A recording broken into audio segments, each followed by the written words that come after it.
Is it possible for me to share my screen? Yeah, we'll let Larry in. Larry Stanley's waiting in the waiting room, but why don't you share you should be able to hit that green button and share your screen. Can I do it now? Yeah. Okay, let me just do this real quick because we were talking about about team meetings. Can you see that? Yeah, we can see it. Okay. All right, so if you go to crowncouncil.com and the easiest way to go here is, I'll show you how I got to this. So if you go to the premium member hub, so when I log in, you see all the different things. I'm going to go premium member hub. And then I just, Stu, what I did is I just went to latest content and I just like mentor of the month. And I just clicked on all mentors of the month. Then I searched. Nice. And here's the key thing for this one. This webinar is called To Meet or Not to Meet. Mm-hmm. That's the name of the webinar. That is the question. That is the question. There it is right there, to meet or not to meet. And there's an entire webinar on crowncouncil.com on all the different types of team meetings, all the different agendas you can use for each one, the whole deal. It's a beautiful tutorial on all things team meetings, as well as a nice little icon there where you can ask a coach. Click on that. And any question, we will be happy to respond. Nice. Very good. That's where you find it. You can get on there and search for just about anything, but that's how you find that webinar. And Larry Stanley. Howdy, Larry. Larry, before you jumped on, I was commenting about our deep freeze in Dallas Fort Worth this week. We've been under ice. I think you sent some of that Canadian, in Texas, it's what we call a norther. We had a norther that blew in from Canada. A norther. No, you're welcome. Yeah. You're welcome. I'm happy to share. Yeah. So I'm actually facing you, Larry. So out my window right here faces east. That faces east. That's where we get all the crazy stuff. Actually, not so east, north. I'm north, yeah. Stuff blows in this way in front of the house. In fact, if I were to show you outside my window, I have a beautiful Japanese maple. It is totally iced over. Every twig has ice on it. Thanks to you. Larry's in Calgary. And this would have been a non-event in Calgary. This would have been any day in the winter. But here it is it's a natural disaster here. Anyways, it's good to see you. It's good to see you as well. I'm sorry I missed you last week. Yeah, we're sorry to miss you. I know you had some last minute changes, and hope all is well on your end. And just a little context for everybody.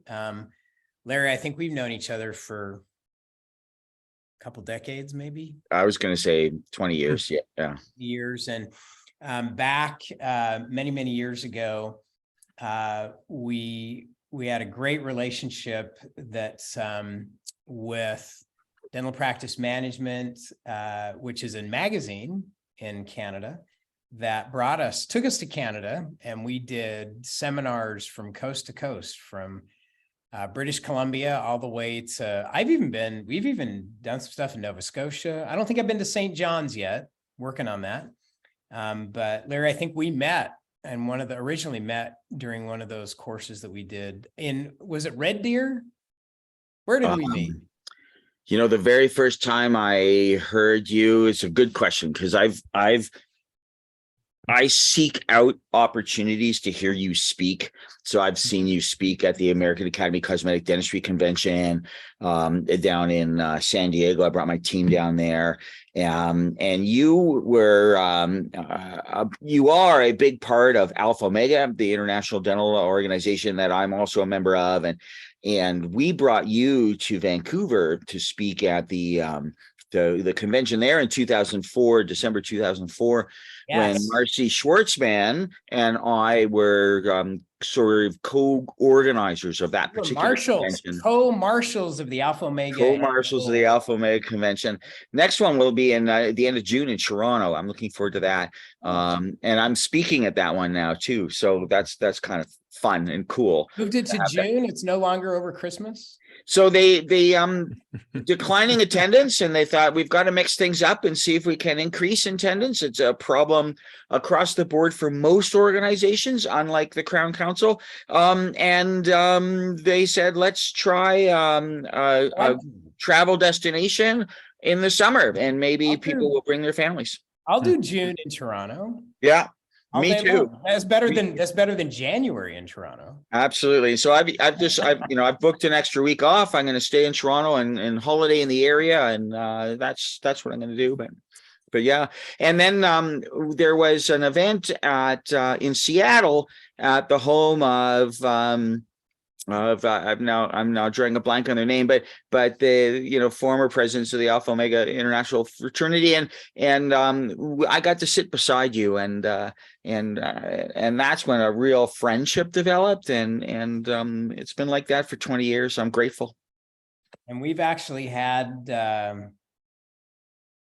I've had dinner at your house. I can't remember if it was a Shabbat dinner, but I do remember having dinner. Yes, you did. Yeah. So, that is one of my favorite things. As you know, I've had many years of association with Alpha Omega, the Jewish dental fraternity, and I know you guys don't let people convert, but there are so many. I love so many of the traditions. Hebrew traditions are just awesome, and Shabbat's one of those. I love that weekly tradition of eating together on Friday night and family and just the whole deal. It's a wonderful tradition. So one thing that of many things that I appreciate about Larry Stanley is leadership.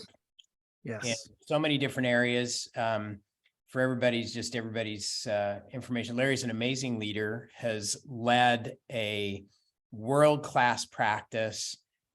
Team loves him, and has just done such a beautiful job of modeling how to be a great dentist leader. And I wish we could just give everybody, let everybody just come observe you for a day, Larry, just how you interact with patients, how you interact with your team. That'd be fun. It would be. We have to put Let's do it. Day in the life of Larry. We could do a spy cam in your office. Yeah. Just follow you. But, so you've got, Stu, I know you got some questions for Larry. Quick. Some tips from the top from Canada. Yeah, Larry and I met August 2020 for a Crown Council Mentor of the Month, and Larry shared his Golden 10. Obviously, that is still available for anybody on the website, but I thought I asked Larry to maybe share his favorites from the Golden 10, or abbreviated, or however he wanted to share some pearls that he's learned over the years. I mean, one thing I love about Larry, if you go to his site, and I believe Steve said this as well, he says that success is based on the relationships we build, and we can only build relationships in healthcare that are based on trust. And you exemplify that, Larry. Maybe you can share a bit about how you've learned that and what you do to create trust and the relationships in your practice. Well, thank you. That's a compliment I don't take lightly. And you're right. People trust people they like. We learn that at Crown Council. We learn that through TOPS, the organization that has really had a profoundly positive impact on the practice that I've worked in and ran in the past, and now work in as an associate. By developing trust, we develop a bond with that person, because people, the more you know about the people who you're with, the more they think you know about what you're doing. And that one time in a seminar, Larry, I can't remember where it was. Yeah, and that it's powerfully simple and simply powerful. It's just so you need to take the time to get to know people. There was on the Crown Council email network, which I find very valuable. I don't contribute a lot, but every so often something comes up. And there was a talk recently about marketing and spending money on marketing and getting large numbers of new patients and having the practice grow. And some people were getting large numbers of new patients and their practice wasn't growing, because we're very good at measuring how many new patients we get, and we're very bad at measuring how many people leave our practice and why do they leave our practice, because that information gives us a ton of valuable information. I think a Crown Council survey was done many years ago, and they looked at interviewing patients who had left practices, and they said, what was the thing that you noticed about the practice that that caused you left. And it wasn't the cleanliness or lack thereof. It wasn't the technology. It wasn't location. It was how the dentist talked to their team and how the team talked to each other. Right. And the patient then said, well, when are they going to talk to me like that if it's not a positive interaction? Right. And I thought that was pretty profound. Paul Homily taught me that we play two roles in our practices. We play the role of provider. That's where we get to do the dentistry. That's where we make our money. Because if we don't get to do dentistry, then we don't have a job. And why are we here? But we won't be allowed to be the provider unless we first play the role of advocate. And they're completely separate roles. And the advocate, you're the guide for the patient. You're the person who advocates for the patient. And once they realize that you're on their side of the benefit program, then they're going to trust you and everything flows from that.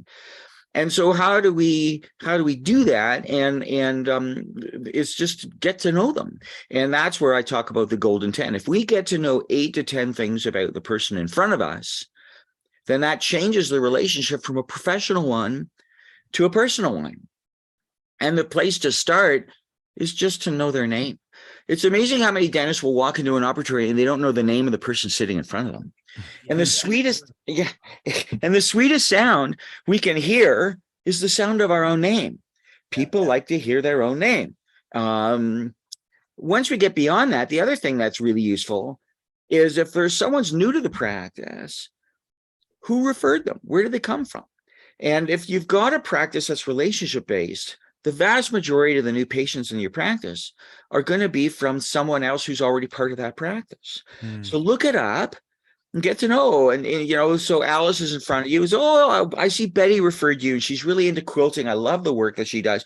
Create the triangle of contact between you, the person in front of you, and the referral source. Because that also demonstrates to the patient in front of you that you know the referral source, you know something about them. And then when you get beyond that, you want to do things like, do they have a family? Many times people will send one member of a family to check you out. So if you get to know that they've got a family in advance, then you can at some point send the kids first. Send the scout. Send the kids, see if they survive, and then the parents will come. Absolutely. And I've got something about the kids too. But if you get to know that, then you can invite the family to become part of the practice too. And most often they like the invitation. It's the secret to getting more of what we want is just to ask. Yeah.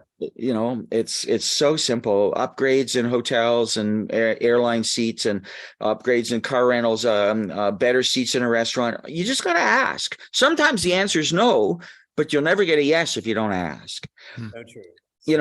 And if it's kids, there's sort of 3 ranges of kids. If they're under 5, how do you develop a relationship with someone who's that young? So you get to know what's their favorite color, what's their favorite TV show, something about them that connects, that makes them feel important. Because even when they're little, they like to feel important. They like to feel like they matter. And you need to talk to the kid, not to the mom and dad who's sitting beside the kid, as if the kid is an object.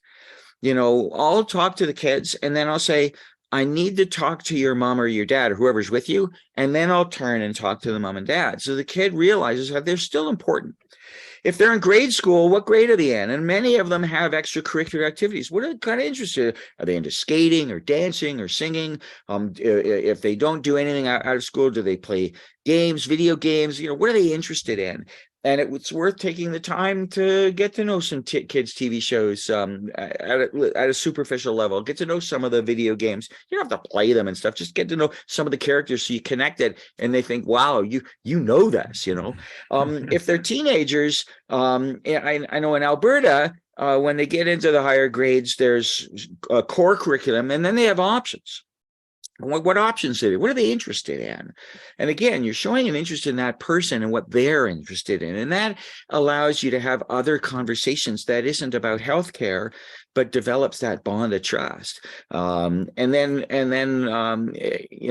they walk out and they felt like they mattered to you. And they tell their parents that. They says, wow, he treated me so well. And I've got lots of tales, but not enough time today to share all of that, about situations where that's exactly what happened. And I ended up getting whole families of patients because I treated one kid, in this case, a 12-year-old, like he mattered. Because all the other healthcare practitioners who looked after him talked to the parents and never to the kid. He's 12. You know, it's magic, but it's not a secret. And then for adults, you know, what do they do? Are they carpenters? Are they in oil and gas? Are they financial people? You know, find out what it is and have a conversation about what it is that they do, because it's fascinating how many different kinds of careers there are out there, and the things I've learned about the world around us just by talking to the patients in front of me. If their job isn't all that interesting, then what are their hobbies? You know, but even if their job is interesting, you can ask about their hobby. Oh yeah. Well, so, yeah, some people though, they say, oh, I'm a janitor, and it's just a job, you know. Don't you just say, Larry, so am I? I'm the janitor of your mouth, man. We're cleaning up the mess. Yeah. Yeah, I guess so. I don't think of it that way. It's just, but yes, at a super professional level, you're right. But you know, the key is finding those connections, creating it, and writing it down, because you'll have turnover of your team. That's just the reality. And if you've written down little bits about these people, then the team can review that, and that helps to develop the relationships as well. I'm now working a multi-dentist facility, and I had to go in and do a checkup on a math professor, and during COVID, and I'd never met him before. But the first thing I did, it says, you know, how's life at the university with everything being shut down, and, you know, in the math world and so on and so forth, and just opened up conversations. And then we got into the dentistry, and I actually made some treatment recommendations, and he trusted me because he thought, boy, this whole office cares about me, because they seem to know things about me that most people don't seem to care or pay attention to. It's a magic. If you develop relationships, it takes away the need for sales. Okay. All right, cool. So can I give everybody a quick tip here, guys? Mm-hmm. I'm going to share my screen again. And once again, if you go to crowncouncil.com, in the search bar, if you just search the Golden 10, there is Dr. Larry Stanley. And this was the Mentor of the Month program that Stuart mentioned before we got started. And Larry walks through the entire Golden 10, so simple, but yet so often forgotten. And it makes all the difference in the world. Dentistry's what I call an R factor business. It's a relationship business. That is the best model. And Larry, I think you've highlighted today, doesn't matter your practice environment, doesn't matter, you know, too often we'll hear from young dentists or associates say, well, you know, it's not my practice and I can't, but yeah, you do. You can direct the kind of relationships that you build with your patients. You can put this information in their chart. You do have, you are the practitioner, you are the one providing the service and the clinical skills. So you have a lot of influence here to really make a difference with the patients. So love the reminders. And you are a student, Larry. It's awesome. You and I've been hanging around a lot. Yeah. Together. And I love to hear the application. So cool. So thank you for joining us today. And again, thank you for the cold weather. You're most welcome. Absolutely. We have you to thank for all of that. It's an absolute pleasure. Happy to oblige. Thank you, Larry. We'll try and return the favor this summer. We'll send the heat back up your way. Yes, please. I won't complain. We'll make sure there's plenty of warm weather in Toronto in June for your meeting. Yes. It can be hot and humid there in June. And I hope that's what happens. Fantastic. Thank you, Larry. Thanks, Larry, for joining us. Appreciate you. Oh, always. Thank you for inviting me. Thank you. Bye now.